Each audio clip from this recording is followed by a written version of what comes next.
So welcome back to the channel, and in today's video we're going to be diving into this computer that a viewer sent me a Facebook listing for and find out, did I get a good deal, was it worth it, and also I'm going to show you how I clean these things up, and thanks to our friends at Wolfbox it's going to be a lot easier.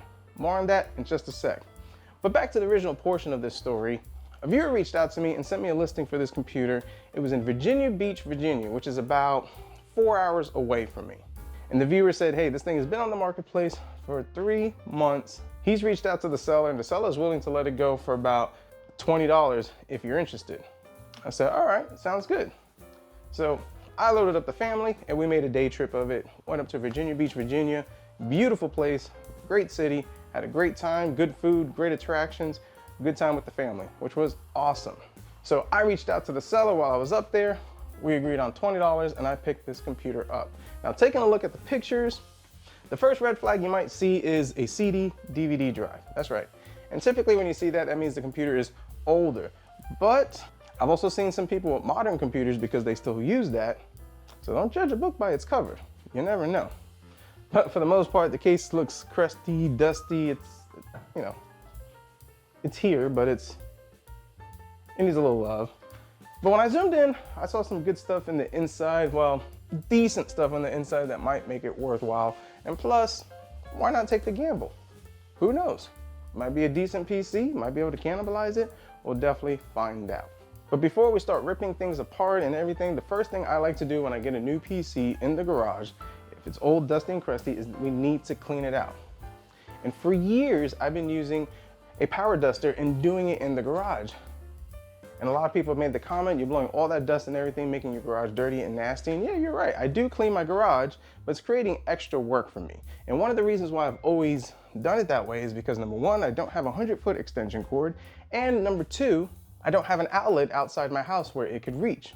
Now, my friends over at Wolfbox, they reached out to me and they sent me their MegaFlow 200. And this thing is fantastic. Now, for quite a while, I've been looking for a portable air duster, but the issue I've been running into is number one, the battery lives typically suck. Number two, they got no beans and definitely don't get the job done. And number three, they don't last me more than 2 to 3 weeks.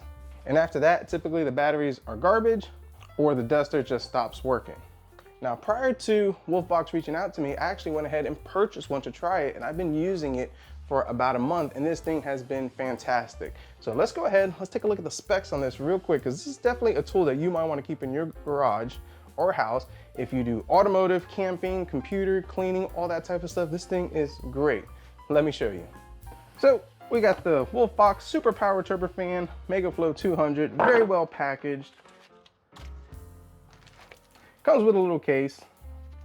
And what has been real cool about it, which I haven't used yet, and I've actually saved it for this video, is that it comes with a little duster. Now, it's USB Type-C charger and usually lasts about 100 minutes, just depending on the speed that you're using for it. Removable battery, so you can go ahead and pick up some extra ones from their website. 3 nozzles, depending on what you're actually trying to do. In fact, I actually used this one the other night to inflate an air mattress, so that's actually pretty cool.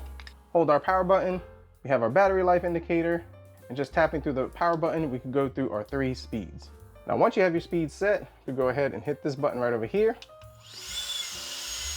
This is our low speed, which is not too bad, gets the job done. But if we really want to crank things up, go to number 2, or that's number 3, but I'll show you number 2. And number 3, which I think is a safety feature, but once you put on number 3, you gotta hold it.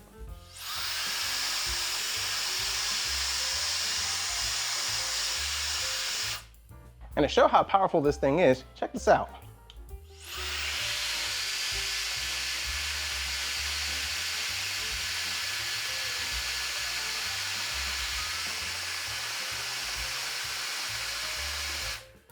Yeah, that's a heavy duty metal fan.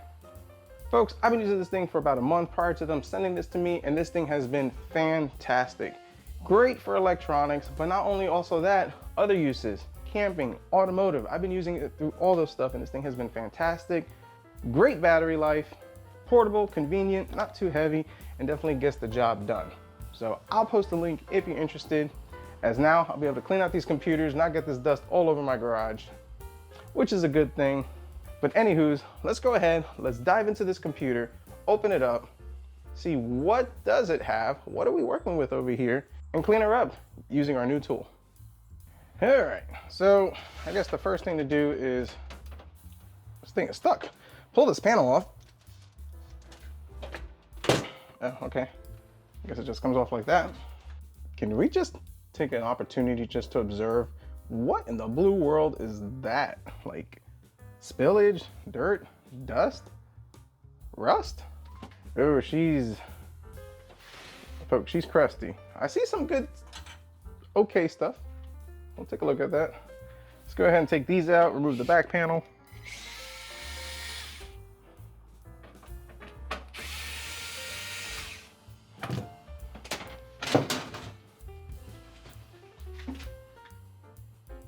Yep. Let's take a look at the back. Anything over here? Wonder how long she's been sitting.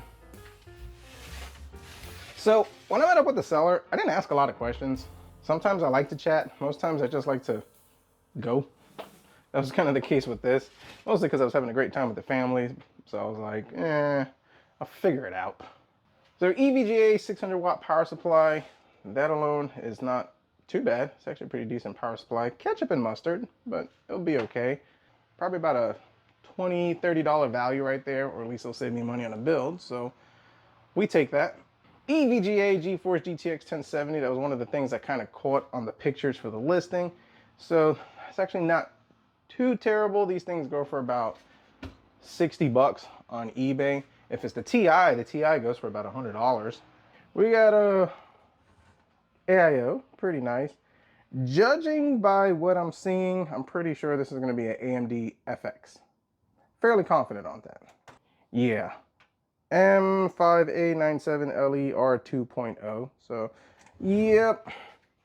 These FX computers, just from my experience and the flipping standpoint, they don't hold up well. I know there are people that are still rocking these things, but for flipping, if I had to flip an older computer, I'd rather do it like an i7 4th gen, or now it's realistically 6th gen, but 4th gen, if I really want to do a cheap dirt build, budget build with Linux on it, I like those. These, I haven't tried them with Linux, but I've always had bad experience with the FX CPUs. People in the comments have told me many times that they're great, they've been using them for years. Some people are still using them for years. I don't know why I've had nothing but bad luck with them. But anyways, so let's see, what? 8 gigs of memory? 16? Oops, okay. Yeah.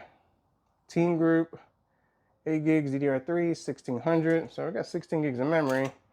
There are 2 storage drives in here. We got a mechanical and we got an SSD. Not exactly sure which SSD, but we got one. Kind of have to zoom in so you can really appreciate all this goodness over here. Yep. Now let's go ahead and pull that out. The good thing is, no signs of roach action. Ooh, we got 2 SSDs. We got an HP one and that. So let's do this first. Before we dive any further and start stripping this thing, I am going to do some taking apart of it. I got an idea of what I'm going to do with this thing. We'll dive into that in a bit, but I need to clean this thing up. So let's take this thing outside. That's right, folks. We'll clean this outside with our Newell, and then we'll bring it back in and try to see what it does. All right, so I switched it to the smaller one. The bigger one does work pretty good, but I wanted to focus a little more. Let's hit the power button. Now, I don't want to send it full beans. We're going to go with level 2. We'll start there. And here we go.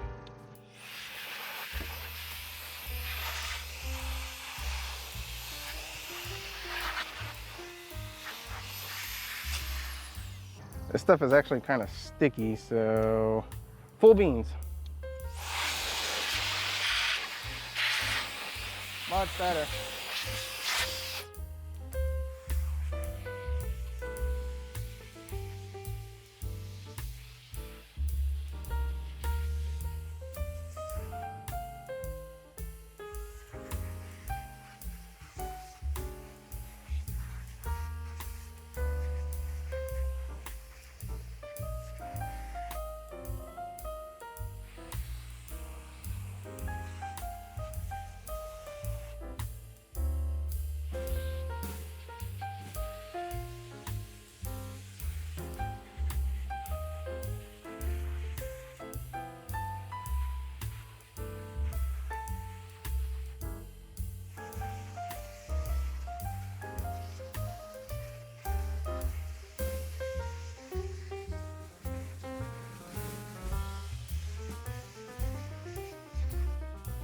All right, much better.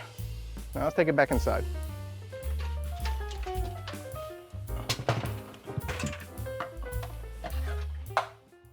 So much better. Now that MegaFlow did a pretty good job of cleaning this thing up, so very happy with that. We're gonna pop in this stick of memory in it, and I think what we're gonna do is we're just gonna send it. That's right. Just gonna fire it up. Now, which one would turn it on? Is it this one? This one? This one? This one? We got power. Ooh, we got a post. F1 to run setup.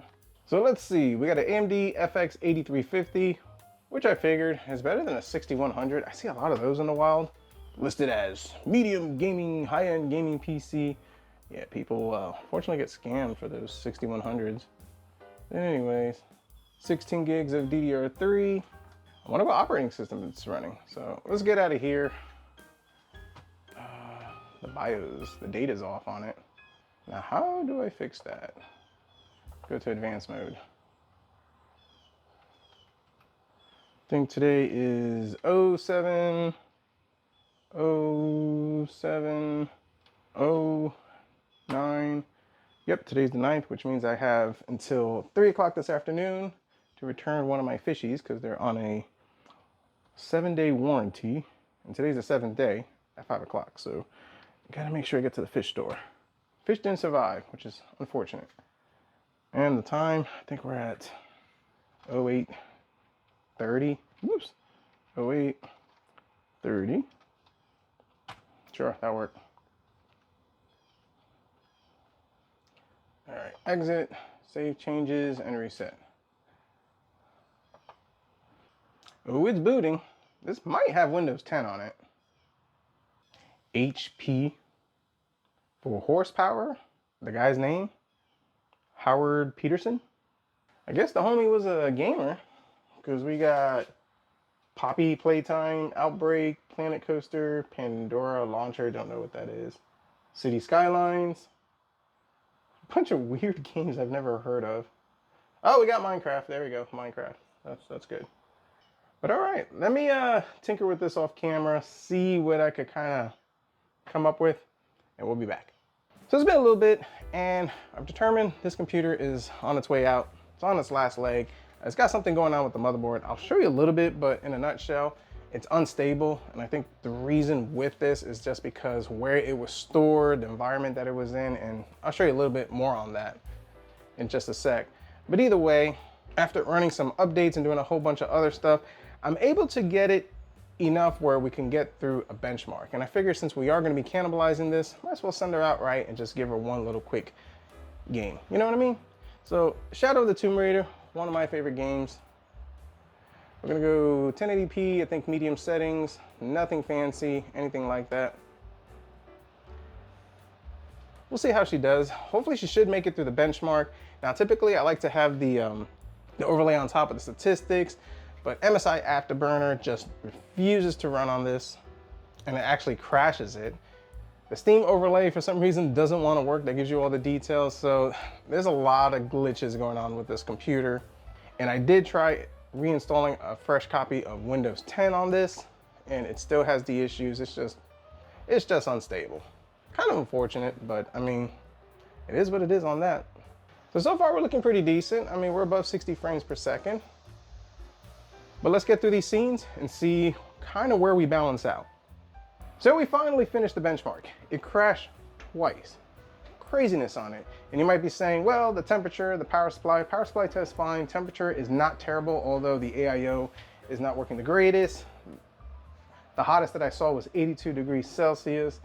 And I've run the CPU or other CPUs like it at higher temperatures. So it's just what's going on the motherboard. I'll show you in just a sec. Our average 71 frames per second. Our GTX 1070 still works great, has little beans left in it. And for a long time was the go-to graphics card that I was using. Let's go ahead, let's shut her down. I'll show you exactly what's going on with this motherboard. We'll cannibalize it, see what parts we got, do a tally, and find out, was this really worth it? Not sure how well that comes out on camera. Focus. Either way, there's corrosion, rust, and kind of junk all right over there. So that's an issue. And that's consistent with the side panels, that brown stuff that I talked about at the beginning of this video. So either this was kept in a humid environment or they spilled on it, which that's usually more the case than not. Not sure, but either way, this motherboard is toast. Graphics card is perfectly fine. I did off camera run a firm mark on it. Beautiful, does need some thermal paste, but that's an easy fix. Now, before we cannibalize this, I forgot to check the most important thing. Anytime you get a computer with a CD, DVD drive, check to see what it is. Lately, I've been getting nothing, but today might be my day. Fire up. And come on.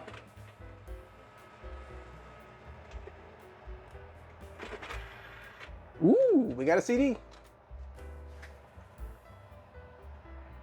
Beethoven Symphony No. 5, Piano Concerto No. 1. Dun dun dun dun, dun dun dun dun. Pretty good condition. All right, not too bad. It's not the worst thing I found in there. Now, let's get this graphics card out. That is really the main thing we're looking for. She definitely will get some use in the future. Ooh, she's toasty, she's toasty, she's toasty. Ouch. And I better start moving quick because it's starting to get toasty in the garage. Okay, so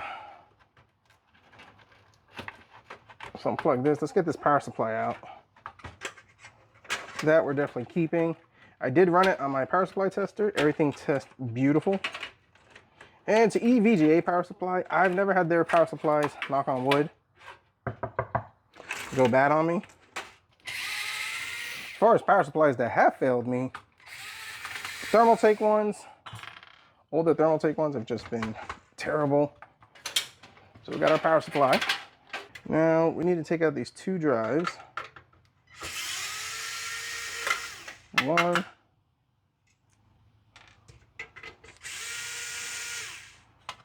Two. And I'll actually take this one out.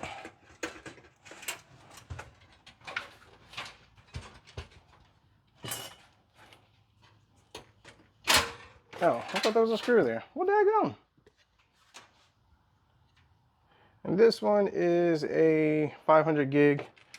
That's more than likely going to get tossed. And like I was talking about earlier with the motherboard, and this is more evidence of what I suspected, you see all this rust and corrosion over here. So spill, humidity, one of the two. Now I am going to take the CPU out. You might be saying, why? It's junk. Well, people are still rocking these systems. And you might have somebody that says, hey, I need an upgrade. I got a 6100 or 8300, and they might be just excited looking for an 8350. Hey, I got one. Hook you up. Take care of people, you know? And as far as anything else over here, garbage. Like I said, the board has the corrosion and it's done for. This thing is done for. I mean, it's not really worth saving. Now, if we didn't have that, I'd definitely keep it. And as far as this case, yeah, I'm definitely not keeping this case because it's yellowed, it's scratched, and the amount of time and work that I have to put into this just to make this case somewhat decent to sell it and flip it is not worth it. So, all right. Let's take a look at our stuff and kind of get an idea of how much value we got. This is what we got from that computer, and it's kind of where the value is. So the power supply, I'm probably going to lowball this, $20 for this power supply. The GTX 1070 is about $60 is what they're going for, so you're looking about $80 right there. Somewhat of the money are these SSDs. So these are two 500 gigs. They go for about $50 a piece. So $100, $160, $180. Now, as far as the DDR3 memory, these are going for about $10 after fees on eBay, so $190. And surprisingly, these 8350s still sell for about 40 to 50 bucks. So I'll put it at $40 for the low end range. So roughly about $240 for this stuff right over here. And considering I paid $20 for this computer, it's not bad. Now, as far as this mechanical drive, maybe $10, but honestly, I wouldn't really waste my time with it. Overall, not a bad deal. It's kind of unfortunate with that motherboard. So let's go ahead and let's wrap up this video. So as far as my plan for this stuff, will I flip them on eBay? No, probably not. I'm probably gonna hold on to this stuff for builds that I might have coming up, just depending on what I get in the garage. 1070 holds up really good. 500 gig is a good starting point for storage, even though that most games right now are like 100, 200 gigs, but for entry-level gaming PCs, it's kind of where I like to stick with. So it kind of works. And the 8350, yes, I can make 40 bucks on eBay flipping it, but realistically, good to keep some old spare parts. You never know when somebody might need it, and you're the one that has it. So it's probably the plans with this.